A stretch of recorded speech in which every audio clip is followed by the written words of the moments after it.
সেক্রেটারিয়েটে ঢিল ছেড়া দূরত্বে যে কর্মসূচি আপনাদের 3 দিন ব্যাপী চলছে, যা মহামান্য উচ্চ আদালতের নির্দেশে আর খানিক পরে সমাপ্ত করতে হবে। আমি প্রথমেই জুডিশিয়ারিকে আন্তরিক ধন্যবাদ এবং কৃতজ্ঞতা জ্ঞাপন করি। সংগ্রামী যৌথ মঞ্চ একটি অরাজনৈতিক প্ল্যাটফর্ম এবং তারা সরকারের দ্বারা, রাজ্য সরকারের দ্বারা শুধু বঞ্চিত নয়, পীড়িত, শোষিত এবং আক্রান্ত। সংগ্রামী যৌথ মঞ্চে তাদের যতগুলি কর্মসূচিকে এই রাজ্যের বিরোধী দলনেতা হিসেবে আমাকে ডেকেছেন, আমি প্রত্যেকটা কর্মসূচিতে উপস্থিত থাকার চেষ্টা করেছি, রাজনৈতিক উদ্দেশ্যের বাইরে এবং ভোটের যে পাটিগণিতের অঙ্ক রয়েছে তার বাইরে দাঁড়িয়ে, এবং আমি কোন মঞ্চে দাঁড়িয়ে আমি যে মতাদর্শে বিশ্বাস করি, যে প্রতীকে আমি বিধায়ক নির্বাচিত হয়েছি, যে রাজনৈতিক দল আমাকে বিরোধী দলনেতার দায়িত্ব দিয়েছে, আমি সেই ব্যাপারে কখনোই আপনাদেরকে আমার মতাদর্শ জোর করে চাপিয়ে দিতে চাইনি।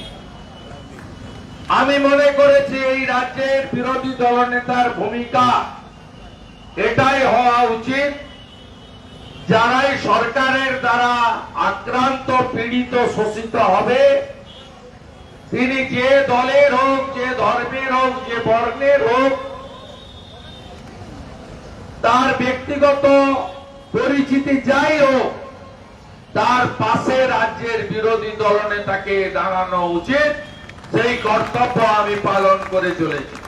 এই দাবি আমি মনে করি ইতিমধ্যে মুখে প্রকাশ না ঘটালেও এই রাজ্যের অত্যাচারিণী মুখ্যমন্ত্রী, তিনি আজকে যে কয়েক দফায় ভিক্ষার মতো করে ছুড়ে দেওয়া 3%, 2%, 4% ইত্যাদি যে ঘোষণা করেছেন, আপনারা পাচ্ছেন, সেটাও কিন্তু সংগ্রামী যৌথ মঞ্চের এই আপোষহীন লড়াইয়ের ফল।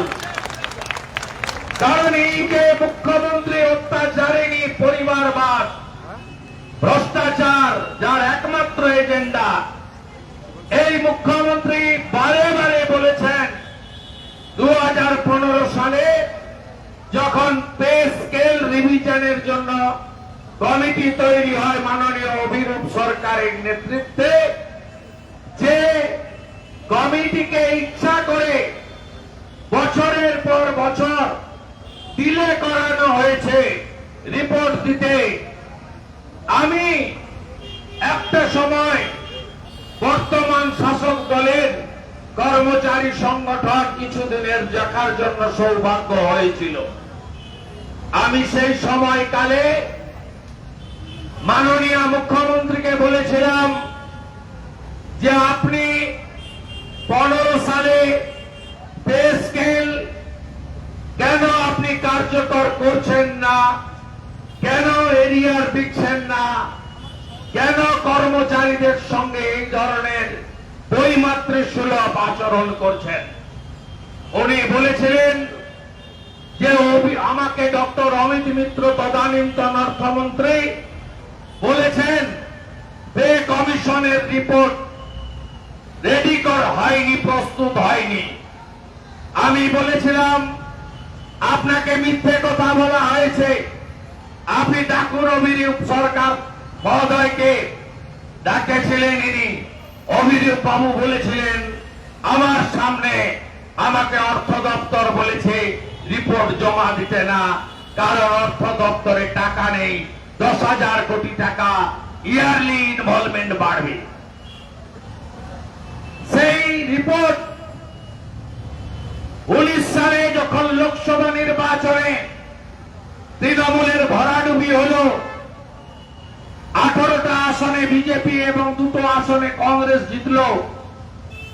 তারপরে মমতা বন্দ্যোপাধ্যায় ভয় পেলেন, তিনি এই রিপোর্ট আংশিকভাবে কার্যকর করলেন।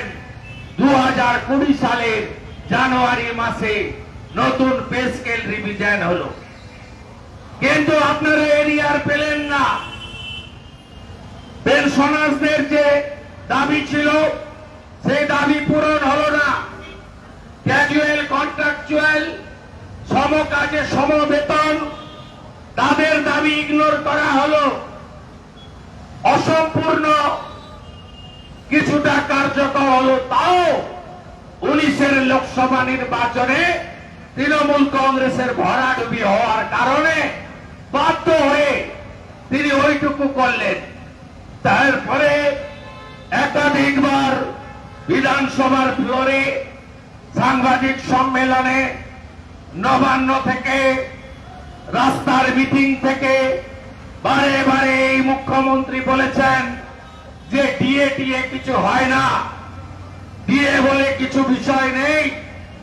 আমি নতুন পে স্কেল দিয়েছি, তাতে ডিএ কে মার্চ করে দিয়েছি। ডিএ আমি স্বীকার করি না, ডিএ আমি দেব না। তারপরে 3%, 4% করে এই যে 10-12% আপনাদেরকে দিতে বাধ্য হয়েছে, তার ক্রেডিট কার্ড, তার ক্রেডিট সংগ্রামী যৌথ মঞ্চের। তাই হাল ছাড়বেন না বন্ধু, লড়াই চালিয়ে যান। এতগুলো শীত চলে গেছে, এতগুলো বর্ষা চলে গেছে, এতগুলো দাবদাহ কাটিয়ে ফেললেন। কতবার তুলে দিল, আবার বসলেন, কত মশার কামড় খেলেন। এমনকি আপনারা স্বার্থপর নন, আপনারা আরজি করের ওই বোনের জন্য গত 27 আগস্ট আপনারা অনেক সংগঠন কর্মসূচি ডেকেছিল। আপনারা সেদিন আপনারাও আলাদা করে আমাদের হাওড়া রেল স্টেশনে জমায়েত করে আপনারা ফর্শ রোড ধরে নবান্ন অভিযান করেছেন। হাজারে হাজারে সংগ্রামী যৌথ মঞ্চের সদস্যা শুভানুধ্যায়ীরা সেদিন নবান্ন অভিযান করেছে, মার খেয়েছেন, অত্যাচার হয়েছে। এই ভাই বসে আছে নিচে, এই ভাইকে জেলে পোড়া হয়েছে, আক্রান্ত হয়েছে। ভাস্কর বাবুকে এত নিচে নেমেছে, তাকে মিথ্যা মামলা দিয়ে তাকেও জেলে পোড়ার পরিকল্পনা এই অত্যাচারী সরকার, যারা ব্রিটিশের অত্যাচারকেও হার মানিয়ে দিয়েছে, আপনাদের উপরে করেছে। আপনারাও ধৈর্যের সঙ্গে লড়াইটা চালিয়ে যাচ্ছেন। দুটো শব্দ আপনাদের আদর্শ, একটা হলো ধৈর্য, আর একটা হলো সহ্য। আপনারা অপরূপ দৃষ্টান্ত স্থাপন করেছেন এবং মমতা বন্দ্যোপাধ্যায় আপনাদের উপরে তার প্রশাসনকে অত্যন্ত নগ্নভাবে লাগিয়েছেন। আজকে ভাস্কর বাবু সহ আপনারা লিগ্যাল প্রোটেকশন পেয়েছেন।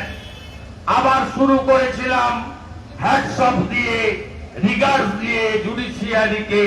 আবার বলি, জুডিশিয়ারি ছিল বলে সুবীর সার দমন পীড়ন মূলক ট্রান্সফারও স্থগিত করে দিয়েছে মহামান্য আদালত। এই লড়াই আপনারা চালিয়ে যান। রাজ্যের 2,33,27,000 মানুষের প্রতিনিধি, রাজ্য বিধানসভার বিরোধী দলনেতা আপনাদের সঙ্গে গতকাল ছিল, আজ আছে, আগামীকালও থাকবে।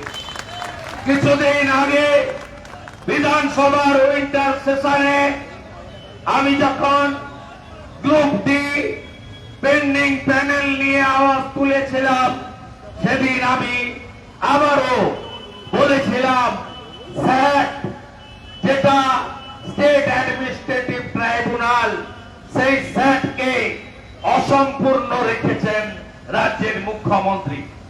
কারণটা একটাই, আপনাদের লড়াইয়ের ফলে স্যাটে আপনারা জিতেছিলেন, দিয়ে আপনাদের ন্যায্য অধিকার স্যাট বলেছি। ডিভিশন বেঞ্চ, সিঙ্গেল বেঞ্চ, উচ্চ আদালত কলকাতাতেও আপনারা জয়যুক্ত হয়েছেন, আর সুপ্রিম কোর্টে আপনারা প্যাঁচের মধ্যে আটকে আছেন।